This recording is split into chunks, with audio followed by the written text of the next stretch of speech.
What is going on, Dolphins? It is your boy Dillon, and I don't have a whole lot for you today, except for an Adam Gase press conference, which obviously I'm going to get to. I do have a little bit I want to talk about, mostly in regards to that, and obviously state of the team stuff. I loved his press conference today. I know so many Dolphins fans are like, oh, Gase needs to be fired, blah, blah, blah, blah, blah, blah, blah, blah, blah. Y'all know how I feel about that. I think that's absolutely crazy and ridiculous and only going to end up being counterproductive, but I'll get to that in a second. His press conference was amazing because today he's mentioned it a little bit, but man, you could tell he was just upset for obviously a lot of reasons, but he's tired of fucking, all the shit coming from media and all the shit people gotta talk, man. And he came with a little bit of a hammer today, and that made me happy. That made me feel good, and because he needs to. And one of the things that he said in this press conference that he harped on was the injuries. This team would have been look, man, obviously every team has injuries. He said that. It's the NFL. You try and stay as healthy as you can. However, we had in this particular season, we are at the, in the top of the league, the top 5 or whatever in the league, if not the top 1 in injuries this season. And that has played a tremendous role in the reason why we are where we are. And he didn't talk about it, and, hardly anybody talks about it. Only, the fans and stuff like that talk about it. The mainstream media hardly ever talks about it. But then the other factor is just the terrible state of the officiating in the league, and that's affecting everybody too. And the league needs to get their shit together on that one. But anyway, he definitely harped on and talked a lot about the injuries, because it's true, man. And if this team. Look, man, people want to just constantly focus on all the bad things, but people never want to look at it from the perspective, we won 7 games this year, we still got 1 left, we're going to go 8-8, we're going to have an even season, and God forbid, even if we do end up losing 7-9, none of the national media, nobody outside of the Dolphins fan base, and even most of the fan base doubted it because they're pessimistic, fucking always living in the world of negativity, didn't even think that this team could do anything. And we still won 7 games. That's why when Omar Kelly sits there and tries to take credit for, I knew that this team was gonna end up being this way, blah blah blah. No, you didn't. And you can't take credit for that when you have absolutely no way possible of knowing that we were gonna have this many injuries and lose this many key players throughout the entirety of the season. Just constantly, wave after wave after wave. It's impossible. There's nobody on this planet that can fucking predict that or take that into account. That is a factor. So, in his mind, he was saying that the team that we started off the season with that went 3-0 was inevitably going to go 8-8 or whatever. The team that is a completely different team than we started with is going 8-8. Or is going to go 8-8. Worst case, 7-9. So think about that. This team is clearly, nobody can attest or refute the fact that this team is 100, or not 100%, but like 90%, 85% different than where we started the season. And I can say with a great deal of confidence, obviously I can't turn back the clock, and make sure all these guys don't get hurt, but I can say with some pretty with a pretty high level of confidence that if if our offensive line stayed healthy, if we didn't lose all these receivers, if we didn't lose, William Hayes and our, half our defensive line, this team would have been 12-4. Like I said, we would have fucking, probably, well, we would have taken the division with that record, because we would have just out and clear fucking beat New England, right? Because best case scenario for them at this point in the season is 11-5 after they play the Jets, right? So we would have won the division off that. Like, that's what I'm saying. To me, it's absolutely crazy when people sit there and just focus on the negative shit, right? You have to take everything in its full context. People need to realize that Adam Gase did a tremendous job. These players did a tremendous job getting to 7-8, where we are now, with a possibility of being 8-8 at this point of the season and in playoff contention up until last game, despite the fact that we lost like 85% of our fucking team, right? It's fucking crazy. But that's how people are. All they want to do is sit there and wallow in all this fucking, whatever. And then, but that's the part that drives me, or the part that drives me even more crazy, that drives me crazy, is this, not just that people want to sit there and wallow in self-pity and fucking, be all fucking negative Nancy, but then on top of that, they take a situation that was already, chaotic, and then they're like, oh, let's make it fucking even crazier and just fucking fire everybody and say, fuck it, we're gonna go wild, we're just gonna fucking willy-nilly be like, oh, fucking, you suck. And the thing is so many people want, like, Gase and Burke fired when they're putting way too much of the blame on them. Like, literally, people, first and foremost, don't even really, like, when we talk about, when certain people talk, that's why I love Adam Gase's approach in this press conference today, because when people talk about the injuries, they just brush it off. Everybody gets injured. That's an excuse. Yes, everybody gets injured, but nobody, it's you get like one team a year that has this kind of, injury problem, and it happened to be us this year. That's the way the NFL is. But it's shit happens. Nobody can control that. So when people start freaking out and being like, oh, we need to fire our entire strength and conditioning fucking staff. What? That's crazy. That's crazy. Oh, we need to fire Burke and Gase. Look, man, there's tons of rumors about fucking Stephen Ross, clearing house. I hope so much that he, honestly, if nothing else, I hope he just does what he always does, frankly, and give him more time. I think he gave Joe Philbin way too much time. Joe Philbin, but in fairness and to my philosophy, I think that a coaching staff needs 5 years. He had his time, he didn't do it, so he was gone. But Adam Gase, the things that he has been able to accomplish despite the adversity and the things that he's had to deal with over the past 3 seasons is absolutely tremendous. God, I don't know why people fucking want to shit on him and hate on him so much, man. Again, people, please take it all into context. Everybody who wants him fired is looking at it all the wrong way and is only focusing on the negative things, pure and simple. Because if you don't do that, and if you take things into full context, you will realize that he has done a tremendous job to even have in his first 3 seasons a basically a 500 record.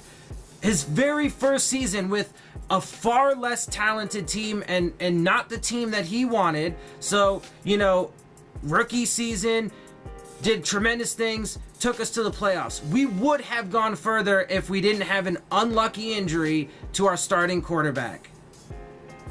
Ryan Tannehill was out. He was playing some of the best football of his career. We were doing amazing things, and we just had fucking, the worst unlucky thing that could happen, right? And then I admit, although Matt Moore came in and did good things, but unfortunately, well,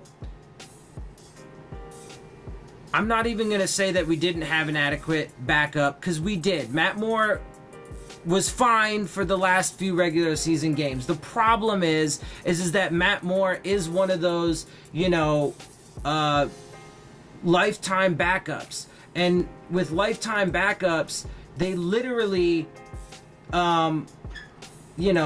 need to stay there. They're only good coming in for 1 or 2 games here and there. He had to start the last, I want to say it was 3 games of the season, and then that playoff game, and he wasn't up to the challenge, playing the Steelers in the first round, so we lost. And then again, to put things into full context, year 2 was just the absolute. Everything that could happen did happen. Everything that could go wrong did go wrong. But it wasn't Gase's fault. How the hell is he supposed to fucking control a hurricane and shit like that, right? And, some people want to fucking sit there and be like, oh, well, he should have known that offensive line coach had a fucking cocaine problem. Why? Why the fuck is he supposed to know that? How many fucking people in the world do all kinds of drugs and you don't even ever fucking know about it until something like that happens? I'm pretty sure the dude was, because he was doing it for a while. It's not like he just decided to do it that day and then got caught because he didn't know what the fuck he was doing. No, he'd been doing that shit for a while. He had fucking, kept it hidden. He didn't, there were no obvious signs of it. And what's he gonna do when he hires people? Do you do cocaine? Are you gonna snort lines on your desk if I hire you? Come on, people, are you fucking kidding me? That's ridiculous. So you need to stop fucking putting blame on his shoulders that doesn't belong there. Okay? So again, I hope that Stephen Ross does what he always has traditionally done, because it will be the right decision in this case. And he needs to keep Gase, he needs to keep Tannenbaum, and he needs to keep Greer in place. And the last thing I'm going to say about this, for me, Tannenbaum, if you're just being fair and looking at his track record, it's kind of a mixed bag. He's had some really, good draft picks and decisions, and then he's had some pretty big busts. So he's kind of even. Whatever. I'll take it. It's not in that particular case, he's just kind of a neutral, and the past 3 drafts, in my opinion, have actually been pretty damn good. Certainly some of the better drafts we've had in the past decade or 2. So there's that. I guarantee you, if Chris Greer and Adam Gase go, they will be picked up and they will have tremendous careers on other teams. And then we are going to be looking back fucking, in the doldrums still, and have hit the reset button, complete fucking rebuild, watching them go off to do good things, and we'll be sitting there fucking whining and crying, like always, about how we let fucking, good people go, and we should have kept him. I guarantee it. So if either one of those guys get fired, I guarantee you they will go off and have a good career somewhere else, and we'll be talking about it later. If you get rid of Ryan Tannehill, this upcoming draft class, yes, we should take a quarterback at some point. I think in the 4th round. But this upcoming draft class is not fucking anywhere near good enough to get a quarterback in the 1st or 2nd round that you would expect to be able to replace Tannehill. Furthermore, the free agent class is not that good either. So I don't know who the fuck Dolphins fans think they're gonna fucking get as a quarterback. So if you get rid of Tannehill, he's gonna go to another team and he's gonna fucking, do good things because he is a good quarterback. And then, everybody's going to be fucking bitching and moaning and complaining when we have a fucking 2-14 season next year after having fired our entire fucking front office and getting rid of the fucking quarterback that, should be in the fucking, in the driver's seat of this team. Look, man, again, just we got to stop allowing, you know, emotions to fucking take us, you know, out of control, and then, you know, harp and focus on just negative things. Stop being so goddamn negative. Like, Jesus Christ, man. First and foremost, you, as, you know, I'm speaking to everybody. I do this. I try and do this as a you know, grown, intelligent person. I try and err on the side of positivity. I try and make that choice actively. We all have that ability. So you can do that. And then also, if you just simply take everything into its full context, everything is not as bad as everybody wants to make it out to be. So let's fucking chill out. Okay? How about that? Cool? Alright. So I've said enough on that. I feel better. I hope you guys feel better. I'm gonna go ahead and get you off to this interview because it was great. Make sure you listen to the whole thing. Make sure you hear what he has to say, man, because it's so important and it's so true. And look, man, we're gonna get another good draft this year. We're gonna get you know, these guys healthy, and next year we are gonna have the season that we've all been waiting for. And look, man, I've been saying it for, you know, the past few years. The Patriots have been getting weaker and weaker every year for the past few years, for sure. And this year, definitely, they've shown a lot of vulnerabilities. And next year, man, they're going to be right. They're going to be right for the picking, and it's going to be our time. So keep your heads up, guys, and let's not, you know, let's not be so doom and gloom, and let's, for the love of God, stop with the fucking big red button. Stop with the big red button. Put the fucking case, the fucking lid back on top of the big red button. Get your finger away from it. And let's give these guys 2 more years and see what happens. And then again, if in 2 more years they still can't get it, then hit the reset button and do the entire thing. Don't just do, you know, oh, well, I'm just going to blame it all on the GM and get rid of him. No, do the entire fucking thing. All right? So, again, with that, I'm going to go ahead and get you off to this interview. Again, make sure you watch it. It's good stuff. And I hope you guys enjoy my videos. I hope I can, you know, again, bring you a different perspective than most people seem to have. And I hope that I can help uplift you guys and, you know, bring back that hope, man, because it's there, and there's this franchise is going in the right direction. So I hope you guys enjoy my videos. If you do, make sure you hit the subscribe button, make sure you hit the like button, make sure you hit the bell if you want to get the alerts. Leave your questions, comments, and concerns down in the comment section. Love talking with y'all. It's a lot of fun. And of course, as always, make sure you follow me on Twitter at Dillon Tartaro. You can hit me up there as well. You can send me your questions there. We can talk there. You can check out my tweets and retweets. I go nuts during the games and stuff like that. It's a lot of fun. Yeah, so with that, I'm out. I'll see y'all soon. Fins up.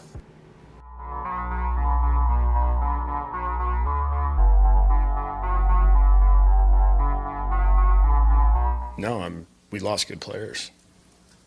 You know we don't have a 90-man roster, right? There's 53 guys. I mean, it's not like you got a minor league system where you're got a huge stable of guys backing up the starters. I mean, it's thin roster. Every team is. You're hoping you can stay as healthy as possible. So, I mean, we're living in a little bit of a fantasy land now of thinking that there's a whole bunch of guys waiting in the wings. Do you feel like that's really caught up with you, especially in the last couple of weeks?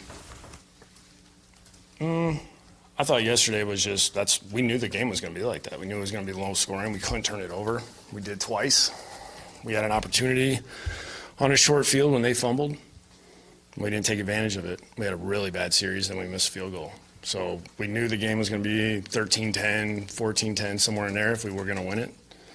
You know, I mean, everybody looks at Jacksonville's record, forgets they were in the AFC Championship last year, forgets their top 10 defense.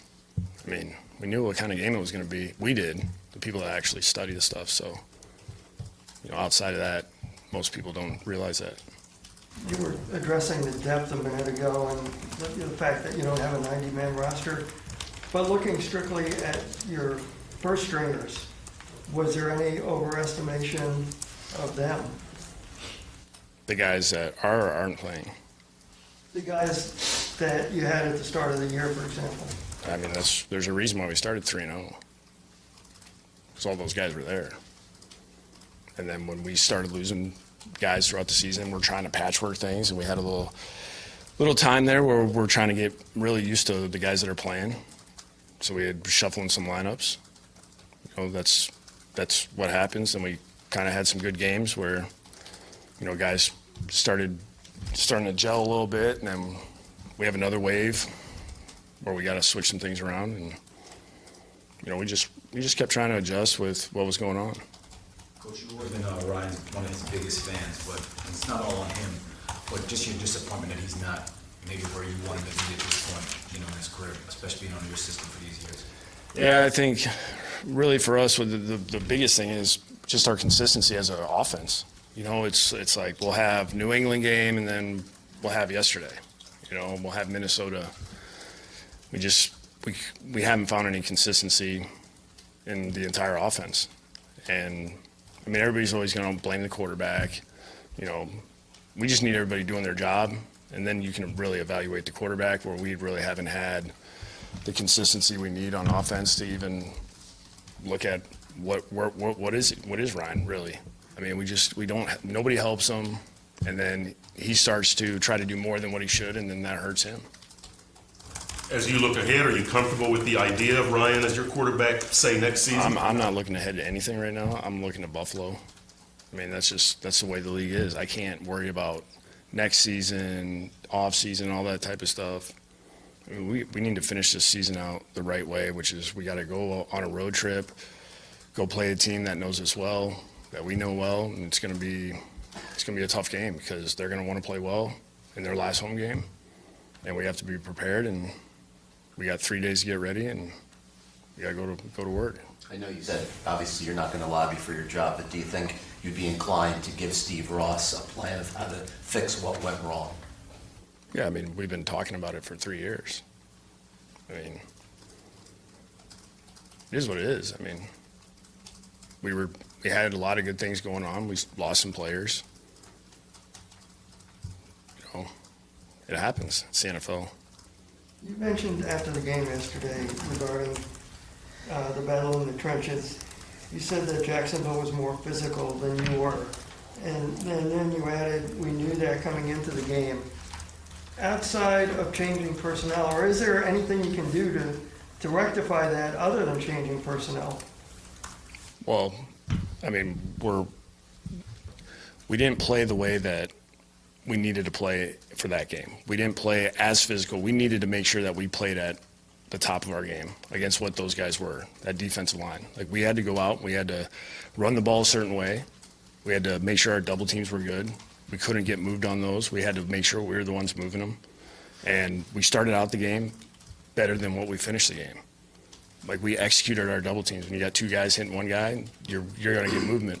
And then when we're kind of taking bad angles and we're getting split because we're not hitting at the same time, then it was bad. And it cost us because our running backs were getting hit in the backfield.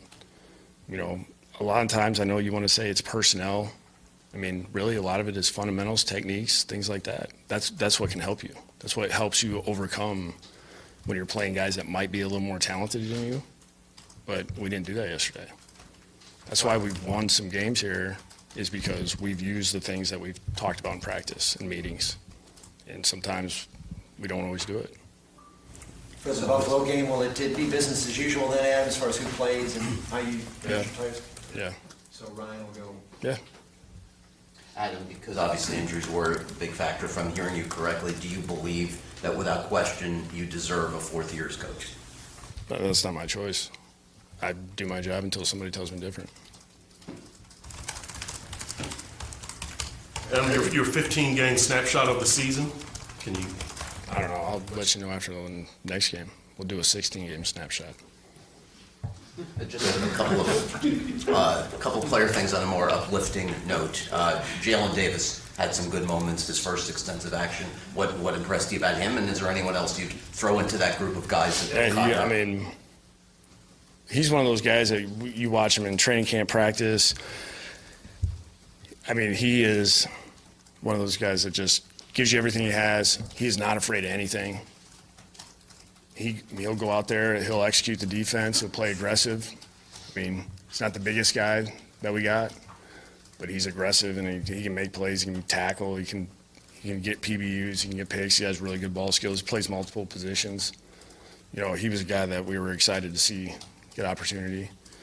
You know, it was good to see, you know, Steph and Mike get out there and play with that group of linebackers. And, you know, we had a lot of guys that had to step up yesterday on defense because, you know, X and Kiko not going, it kind of was unfortunate. I know Kiko tried. We didn't feel good about it. And with X, had you thought going to the stadium yesterday he would play? Not going to. We felt better about it on Wednesday, Thursday, Friday than we did Saturday and Sunday. And what do you do with X this week? I know you said business as usual. I mean, if he can go, he's going to go. I mean, we're going to try to win the game. And so, along those lines, Jay Cutler, I guess you could say last year made a business decision, the final game. No, that was my decision. That was your decision, Yeah. okay. We talked about playing young guys and all that stuff, but I'll never do that again because that's, you know, I'm not going to hear about 6 and 10 again. So I'd rather go 8 and 8. So Ryan obviously starts. Alright guys, you've reached the end of my video. This is the end of the interviews. I hope you enjoyed those. I hope you enjoyed my show. Also, as a whole, if you did, make sure you hit the subscribe button. Make sure you hit the bell if you want to get the alerts. Make sure you hit the like button. And please share your questions, comments, and concerns down in the comment section. I love interacting with you guys. It's for you. This is for you. You know, and also follow me on Twitter at Dillon Tartaro. It's on the end screen. My Twitter handle is on the end screen if you need to know it. And with that, guys, I'm out. I'll see y'all soon. Fins up.